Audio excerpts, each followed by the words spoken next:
አንቺ በፈለግሽበት ሰዓት ሄደሽ መተሽ የምታነሽኝ ዕቃ አይደለም። ጊዜ የማይፍታው ጊዜ የማይሰጠው እድል የለም። እናንተ እቺ ለናታ ይቺ ጭራቅ የልጁን ህይወት አመሰቃቅላ ሄዳ ተመልሳ መጣች። ለካ አልሰማችሁም? ሰርጓ እኮ ተሰርዟል። ሚኮን አይታችሁታል? ለምን ፈለግሽ? ድጋሚ ልታውቀው ሲል እሱ አይመለከትሽም። ይልቁኑ ያለበትን ንገሩ።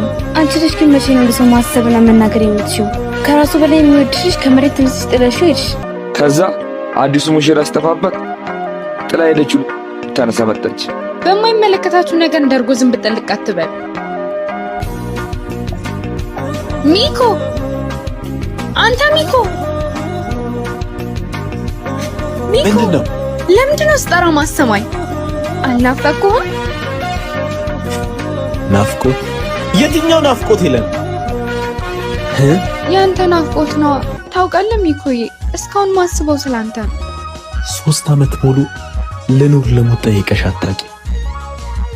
ዛሬ ተነስተሽ ናፈከኝ። እኔ እኮ ትቼ ሄድኩት ለወደፊታችን ብዬ ነው። ለወደፊታችን ዳስሎ ገንዘብ ስለሌለኝ ጥለሽኝ ሄድሽ።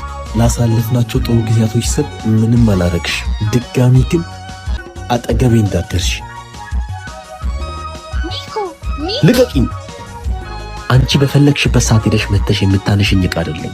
ጊዜ የማይፍታው ጊዜ የማይሰጠው እድል የለም።